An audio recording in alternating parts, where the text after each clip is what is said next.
life is suffering. Right, indisputable.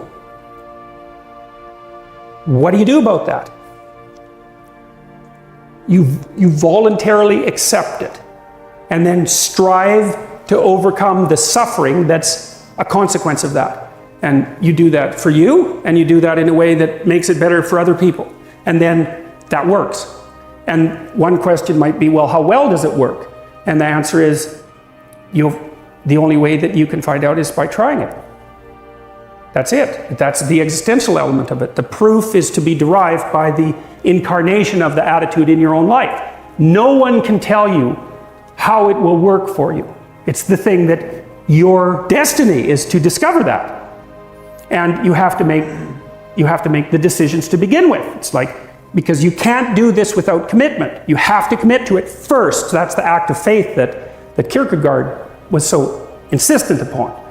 You have to say, I'm going to act as if being is good. I'm going to act as if truth is the pathway to enlightenment. I'm going to act as if I should pursue the deepest meaning possible in my life. And there's reasons to do none of those. They're real reasons. So it's really a decision. But you can't find out what the consequence of the decision is unless you make the decision. I think the same thing happens when you get married, by the way. It's that if you think you might leave, you're not married. And then you think, well, the marriage didn't succeed. It's like, well, maybe you were never married. Because the rule is, you don't get to leave. And there's a reason for that rule. Now, yeah, I'm not saying that there aren't situations where there should be exceptions made for that. That's not the point. The point is that there's some games you don't get to play unless you're all in. And the other thing that's so interesting about being alive is that you're all in. No matter what you do, you're all in. This is going to kill you. So I think you might as well play the most magnificent game you can while you're waiting. Because do you have anything better to do? Really? Why not pick the best thing possible that you could do? Why not do that? Maybe you could justify your wretched existence to yourself that way. I think you could. That's what it looks like.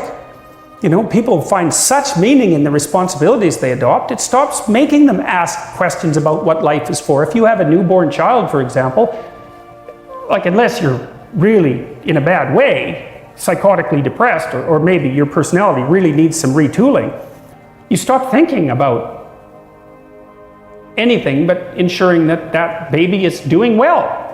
And if someone comes along and asks you an existential question about your commitment to that, the right response is, why are you asking me such stupid questions when this is manifesting itself right in front of your eyes? Like, how blind can you be? That isn't a time for questions about the meaning of life. The answer is right in front of you. And if you can't see it, it's not because life has no meaning, it's because you're blind. I mean, that's what the image of the Virgin Mother and the child is all about. It's like, what's the answer to the meaning of life? Here's an answer. It's like, well, I'm going to criticize that. Well, go right ahead. You know, it's like what you're like a what do you call that? A termite gnawing on a temple. There's no utility in that sort of criticism. It's blindness. And it's the same thing with regards to the path of the hero. It's like it glistens in front of you and you can criticize it. It's like, fine. Put the cart before the horse and see how far you get. So I thought, to bring full closure to the class, I was trying to solve this terrible puzzle that confronted me and many other people about how it was that human beings got themselves in such a tangle about what they believed. Such a tangle that we were pointing the ultimate weapons of destruction at one another, which, by the way, we are still doing. And I thought, okay, well, I understand that. We need our belief systems. They orient us. And that means there will be conflict between belief systems, and that can be a catastrophe. And that's being played out everywhere, again, in very many ways. What's the solution to that? Well, one possibility is there's no solution. It's just mayhem all the way around. Could be the case. But it seemed to me, as I delved into it, that the proper solution to that was to live properly as an individual, because you're more powerful than you think.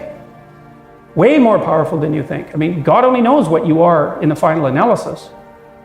You're blind to your own weaknesses, but you're also blind to your own strengths.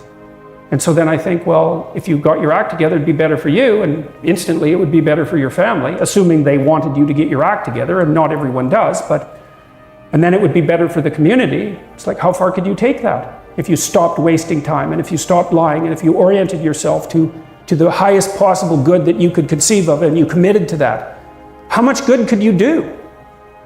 Well, I would say, why don't you find out? So that's what I think you should do. You should find out. You don't have anything better to do. And there's nothing in it, as far as I've been able to tell, there's nothing in it but good. So maybe you could sort yourself out so that you wanted nothing but the good. And then maybe you could help make that manifest in the world. And maybe we wouldn't have all these terrible problems then. At least we'd have fewer of them, and that would be a start. So it's the answer to the problem of humanity is the